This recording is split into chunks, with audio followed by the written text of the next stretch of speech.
기독교 성경 공독하겠습니다. 창세기 2장 15절에서 17절입니다. 쉬운 성경으로 공독합니다.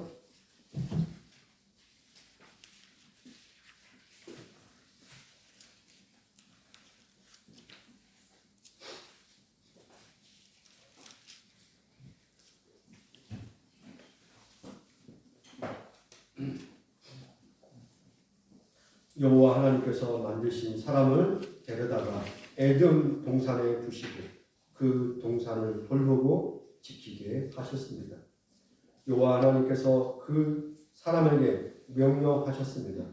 너는 동산에 있는 모든 나무의 열매를 마음대로 먹어라. 그러나 선악을 알게 하는 나무의 열매만은 먹지 마라. 만약 그 나무의 열매를 먹으면 너는 반드시 죽을 것이다. 아멘.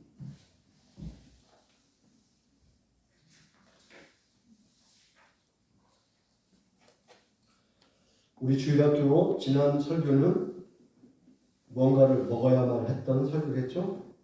마귀가 예수님을 시험할 때 돌들로 떡이 되게 하라. 예수님이 사람은 떡으로만 살 것이 아니라 하나님의 말씀으로 사는, 우리가 먹어야 사는 어떤 내용을 이야기했어요. 지난주는 먹지 않으면 죽는 이야기를 했죠. 근데 오늘은 어떤 이야기를 할까 하냐면 먹으면 죽는 이야기를 하려고 합니다. 지난주는 안 먹으면 죽는데 이번 주는 먹으면 죽는 그 내용이에요. 오늘 성경의 배경은 하나님께서 에덴 동산을 지으시고 그 에덴 동산의 중심에 사람을 두셨어요. 근데 하나 기억할 게 있어요. 하나님은 천지를 창조하셨잖아요. 하늘과 땅과 온갖 동식물과 사람을 만드셨는데 사람과 하나님이 만나는 어떤 한 공간, 그 공간이 에덴 동산이에요. 에덴 동산은 어떻게 표현하냐면 하늘과 땅의 어떤 만남의 성전이에요. 어떤 의미에서 하나님은 에덴 동산이라는 공간을 통하여 사람과 만남과 교제가 이루어지는 공간이에요. 어쩌면 그 자리는 교회로 성전의 영역이었다는 것이죠. 그러면 그 에덴 동산 안에는 하나님이 먼저 무엇을 베푸셨느냐? 모든 것을 먹도록 그들에게 은혜의 장으로 먼저 베풀어 주셨다는 거예요. 에덴 동산은 인간의 삶과 인간이 살아갈 하나님의 은혜를 마음껏 누릴 수 있는 공간의 역할을 했어요. 그런데 이 이야기가 우리는 뭐 그런갑다라고 할 수 있지만 그때 당시에는 인간이라는 존재는 이런 존재였어요.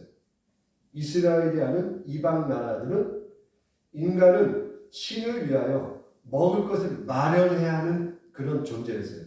그러니까 신을 어떻게든 만족시키기 위해서 신의 종으로서 노예로서 무언가를 극진히 뭔가를 배다른 걸 만들어서 신에게 바쳐야 했어요.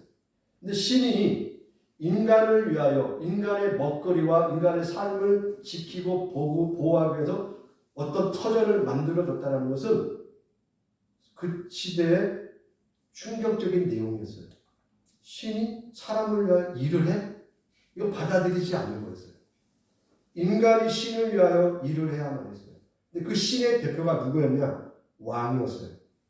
왕만 하나님의 신의 형상이었고 나머지는 다 뭐예요? 그 왕과 신을 위하여 다 노예였어요. 근데 이스라엘은 그게 아니라 하나님이 인간을 위하여 헌신하시고 인간을 위하여 터전을 만들어 주시고 마음껏 하나님의 은혜가 무엇인지를 먹고 누릴 수 있도록 이 2장에 인간과 동물들을 위하여 음식을 마련해 주신 하나님이 소개되고 있어요. 이걸 통하여 인간은 무엇을 요구받느냐? 하나님의 이 자비와 이 자비로 이 관용을 모방하도록 지음을 받은 거예요. 하나님의 형상이라는 것은 이런 것도 포함하는 거죠. 하나님의 넓으신 자비와 관용을 이 땅이라는 공간 위에 펼쳐내는 소명으로 부름받은 사람들이에요. 그러므로 그들은 매일매일 하나님이 먹도록 만든 이 과일과 음식들을 먹으면서 무엇을 묵상했겠어요? 선물을 허락하신 하나님의 은혜를 기억했겠죠.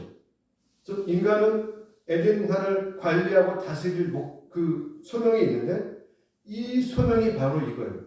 은혜의 선물을 베푸시는 하나님을 온 세상에 증거하는 거예요. 그래서 아담은 음식을 선물로 받고 하나님을 기뻐하는 존재였어요. 그런데 오늘 우리가 읽으니까 이거와 다른 내용이 등장하죠. 그 내용이 뭐였어? 선악을 알게 하는 나무를 하나님이 동상 가운데 지으셨는데 그 나무의 열매는 따먹지 마라 했다는 거예요. 자, 목사님 오늘 사과를 좀 들고 나와봤어요. 자, 아담과 하와가 에덴 동산에 많은 먹거리가 있었겠죠. 그럼 선악을 알게 하는 나무만 그 나무 열매가 뭐라고 할까요? 어떤 특별한 약효가 있다든지 그걸 먹으면 착하던 아담도 하와도 악한 마음을 품게 되고 더러워진다는 의미가 아니에요. 성경에 보니까 선악을 알게 한다면 우리가 보는 일반 과일처럼 색깔도 예쁘고 저거 먹으면 참 맛있겠다. 달콤할까? 새콤할까? 라고 하는 아무런 차이도 없는 똑같이 보기에 그냥 좋은 과일이었어요. 그 과일에는 가시가 돋아있다든지 안에 독극물이 들어있다든지 백설공주가 마치 사과 하나 먹으면 독을 먹고 쓰러지듯이 그런 게 아니었어요. 똑같은 과일 나무였어요. 근데 그 과일 나무 가운데 한 나무를 지정하여 저 나무에 나는 열매는 따먹지 마라 한 거예요. 그 나무 열매는 어떤 나무인지 몰라요. 그러나 아담과 하와가 봤을 때 어떤 나무보다도 참 저거 나무를 열매를 따먹으면 참 맛있겠다, 향기롭겠다라고 느꼈을 나무인 거예요. 그러면 이 나무 열매에 어떤 특별함이 없음에도 불구하고 왜 그 나무 열매를 따먹으면 죽는다고 했을까요? 많은 나무들을 하나님이 마음껏 다 먹어라, 마음껏 먹음으로 나의 은혜를 너희들이 느껴라라고 했는데 왜 선악을 알게 하는 이 나무 열매를 허락하지 않았을까요? 이름에 키포인트가 있어요. 핵심이 있어요. 이름에. 자, 받으세요. 지금 선악을 알게 하는 나무를 열매를 받았어요. 예, 이제 조심해서 다뤄요. 예. 자, 한 입 물어보세요. 마스크를 벗고 한 입. 네. 그들이 나무 열매를 따서 한 입을 먹었어요. 그 먹을 때 별 맛없네. 그렇게 괘씸해서 하나님이 죽음의 벌을 내렸을까요? 그게 선악을 알게 하는 나무라고 했잖아요. 그럼 3장에서 뱀이 아담과 하와를 유혹할 때 이 나무 열매 따먹어. 하와 뭐라고? 그거 따먹으면 하나님이 죽인다고 했어. 죽을까? 라고 하나님이 말했단 말이야. 따먹으면 안 돼. 근데 뭐라고 말해? 아니야. 하나님이 이게 따먹으면 너희들이 하나님과 똑같아질까봐 못 따먹게 한 거야. 라고 이야기하잖아요. 너희와 하나님이 동일해질까봐 못 따먹게 한 거야. 근데 거기는 뭐가 있을까? 바로 이거예요. 선하고 악하다라는 기준은 누가 갖는 거예요? 하나님만 갖는 거예요. 선과 악의 결정은 하나님이 하시는 거예요. 에덴 동산의 선과 악의 기준은 하나님의 말씀이 온전히 유일하게 지배하는 공간이에요. 그런데 마귀는 뭐라고 해요? 하나님이 선과 악을 결정하도록 하지 말고 너희 스스로가 선과 악의 기준을 결정해. 이걸 이야기하는 거예요. 그 말은 뭔 말이에요? 너희 스스로가 하나님이 되라는 거예요. 그래서 선악을 알게 하는 나무는 하나님이 주신 것은 인간에게 미끼를 놓은 게 아니에요. 덫을 놓은 게 아니에요. 이 에덴이라는 공간 속의 삶의 기준이 하나님임을 선하게 알게 하는 나무를 보며 그 자리매김을 하라는 거예요. 이걸 먹으면 독에 오염돼서 갑자기 멀쩡하던 사람이 마약에 중독돼서 악을 범하는 게 아니라 하나님의 말씀으로 하나님만으로 충분하다는 그 사실의 기준을 자기의 힘과 자기의 지혜로 보충하고 내가 채울 수 있다고 생각하지 말고 하나님의 온전하신 뜻에 의지하라는 거예요. 그래서 그 말은 무슨 말이냐? 선악의 기준은 하나님을 전적 의존하는 삶을 살려는 거예요. 그러면 우리 스스로가 이건 악이야, 이건 선이야 내가 판단하게 되면 어떻게 돼? 이 땅에 피조물이 아닌 우리가 창조주가 되는 거죠. 그 차이예요. 우리가 하나님의 형상으로 분명히 지원받았고 하나님의 것을 다 우리가 받은 자인데 불구하고 그 악과 선의 기준은 하나님이다. 오늘날 많은 사람들은 어때요? 인간 스스로가 모든 걸 결정하고 싶잖아요.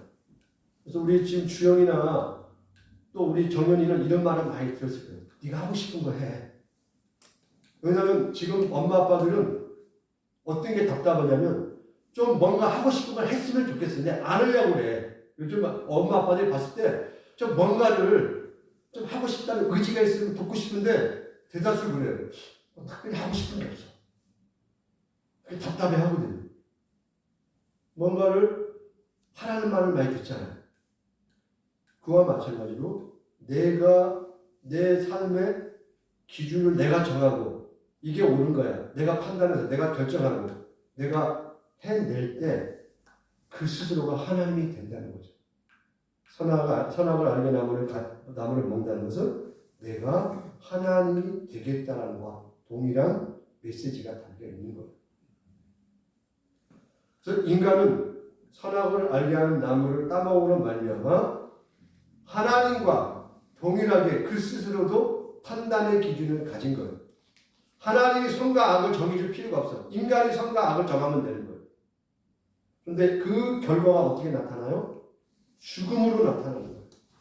그게 가장 증폭적으로 등장하는 게 창세기 6장에 등장하는 노아 홍수 사건이에요. 그들의 삶 전체가 그들의 삶의 생각과 방향과 모든 것들이 어때요? 악이었어요. 죽음이었다는 것이죠. 그래서 오늘 우리 제목이 그거죠. 선악을 선택한 인간의 결과. 인간이 최종 결정권자가 아니라는 것을 기억했으면 좋겠어요. 우리 주영이하고 정연이가 믿음으로 하나님 앞에서 살아간다는 것은 선악의 기준을 하나님의 말씀에 주는 거예요. 하나님이 가는 자리까지 가는 거예요. 그리고 하나님이 멈추는 곳에서 반드시 멈춰야 돼요. 그게 믿음이에요. 말씀은 우리에게 그렇게 안 돼요. 하나님이 가는 데까지 가는 거예요. 하나님이 열어주시는 데까지 가는 거예요. 하나님이 멈추면 거기서 멈추는 게 선, 악의 기준을 이 말씀, 하나님의 뜻에 주는 거예요. 그럼 오늘날 이 시대에 우리의 선악의 기준을 어디에 둬야 돼요? 예수 그리스도의 은혜에 둬야 돼요. 은혜란 말을 이야기했어요. 어떤 한 절 법 조항이 아니에요. 1번 거짓말하면 10대 맞는다. 2번 도둑질하면 감옥 간다. 이런 의미가 아니에요. 그런 의미에서 선악을 이야기해요. 그런 의미가 아니에요. 신약에서. 이제는 예수 그리스도의 은혜로 살아가는 존재라는 것을 인정해야 돼요. 지금은. 십자가로. 구약에서는 선악을 알게 한 나무를 따먹지 않으므로 인간의 영원한 생명이 보장됐지만 이제 예수 그리스도의 십자가가 나의 유일한 생명의 양식이라는 것을 깨닫고 역으로 그 은혜의 열매를 먹음으로 사는 거예요. 그래서 요한계시록은 마지막에 어떻게 끝나냐면 먹는 무리로 끝나요. 거는. 구약에서는 먹음으로 죽음이 시작했다면 이제는 요한계시록은 먹음으로 살아. 그 먹는다는 연습을 무엇으로 하느냐? 성만찬, 예수님의 떡과 피를 먹음으로 천국의 삶을 지금 연습하는 거예요. 먹는 연습을 하는 거예요. 그 날에 하나님 나라에서 참 하나님이 베푸신 잔치의 상에서 먹는 은혜와 기쁨을 누리게 될 거예요. 이제 예수 그리스도의 십자가의 은혜를 매일 먹음으로 그 십자가의 지혜를 두 사람이 받고 그 지혜 안에서 생명의 영향력을 미치는 아담의 소명, 땅 끝까지 예수 그리스도의 은혜와 사랑을 전하는 그 믿음의 삶을 우리 믿음의 친구들이 감당하기 원합니다. 그래서 죽음의 결과가 아닌 이제 예수로 말미암아 생명이 두 사람 위에서 심겨지는 생명의 씨앗이 되시기를 주님의 이름으로 권합니다.